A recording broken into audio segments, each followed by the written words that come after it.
अपनी सफलता की ओर एक और दिन और एक और कदम। हेलो जी, राम राम जी सारे ने, कैसे हो आप सब? आए हो सब अच्छे होंगे। मैं भी ठीक हूँ और अपनी स्टडी कंटिन्यू कर रही हूँ। सबसे पहले जो सुबह का मेरा वही सेम टारगेट, मैंने अपने जो टारगेट सेट कर लिए थे, क्योंकि लास्ट जो नाइट में नहीं लिख पाई थी। आज मैंने सुबह सुबह अपने जो टारगेट है वो लिख लिए। इससे मुझे बेनिफिट है कि मुझे क्लैरिटी रहती है कि आज मुझे इतना पोर्शन कंप्लीट करना है। देन मैंने सुबह बायोलॉजी का जो मेरा रहता था नोट्स से वही रिवाइज़ किया, क्योंकि बायोलॉजी मैंने अभी रिवाइज़ भी की थी और इससे मुझे डीप रिवाइज करने में काफ़ी बेनिफिशियल हो गया है। क्योंकि अगर हम साथ के साथ अगर रिवीजन पढ़ लिया और रिवीजन कर ली तो हमें एकदम क्लैरिटी हो जाती है किसी भी कॉन्सेप्ट में।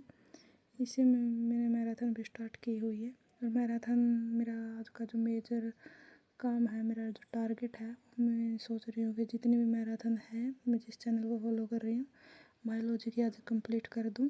रिवीजन भी कंप्लीट हो जाएगा और बायोलॉजी की मैराथन भी हो जाएगी। एक पोर्शन मेरा कंप्लीट फिजिक्स एंड केमिस्ट्री रह जाएगा, वो आगे करेंगे। देन मैंने जो CDP की थ्योरी है वो स्टार्ट की थी, क्योंकि NCF ये जो मैंने परसों कर लिए थे। आज का मेरा टारगेट है इनकी थ्योरी 12 to 15 थ्योरी है। मैंने 10 to 12 के करीब कर ली थी अच्छी तरह से। और आज का मेरा टारगेट मैंने सोचा है कि इन्हीं थ्योरी को अच्छी तरह से कर लूँ, क्योंकि 7 to 8 के करीब क्वेश्चन है जो यहीं से आते हैं। इन थ्योरी से ज़्यादा भी हो सकते हैं किसी किसी में, क्योंकि पढ़ना हमें इनको डीप ही पड़ेगा, क्योंकि कुछ कुछ कॉन्सेप्ट ऐसे हैं जिसमें हमें, जैसे कि हम क्लैरिटी नहीं हो पाती, हम सोचते हैं शायद ये होगा शायद ये होगा, क्योंकि थोड़े थोड़े से कॉन्सेप्ट इनके मिलते भी हैं।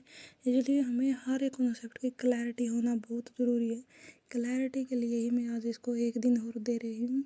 इसे एक बेनिफिट होगा कि मुझे सारे कॉन्सेप्ट की, सारी थ्योरी की क्लैरिटी हो जाएगी और क्लैरिटी से ही हम अपने किसी भी एग्ज़ाम को टैकल कर पाएंगे। और अच्छे तरह से क्लैरिटी है तो हम एग्ज़ाम में अच्छे तरह से आंसर भी दे पाएंगे।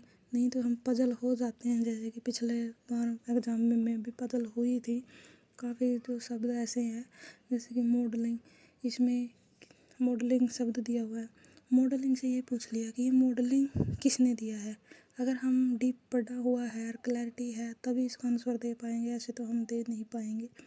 देन मेरा जो हिंदी का, मैंने सोचा था कि आज संधि और उपसर्ग प्रत्यय, लेकिन आज मैंने संधि ही कंप्लीट की, क्योंकि संधि एक बड़ा टॉपिक भी है और आज मैंने बिल्कुल डीप अच्छी तरह से इसको कवर कर लिया था।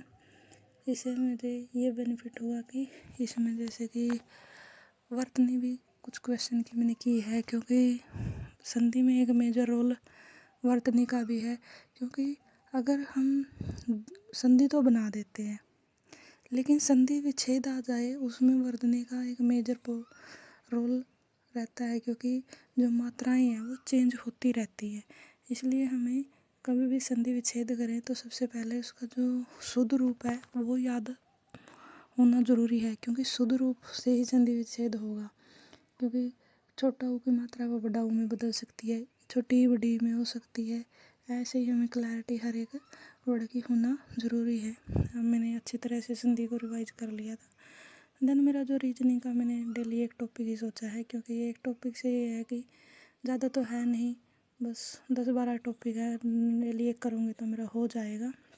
देन मैंने 3-4 टॉपिक मेरे दोपहर तक कंप्लीट हो गए थे। देन मेरे मैथ का जो टारगेट थे वे आज 2 चैप्टर थे। कुछ मुझे आते हैं, कुछ जो इसमें मुझे डाउट था, बस वो क्वेश्चन मैंने निकाल कर देखे थे और बाकी स्टेटमेंट मैंने देख ली थी कि इसमें क्या किस टाइप से क्वेश्चन पूछते हैं।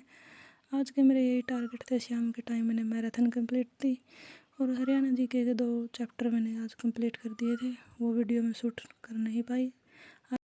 आप सबकी स्टडी कैसी चल रही है प्लीज़ कमेंट करके बताइएगा। Thank you.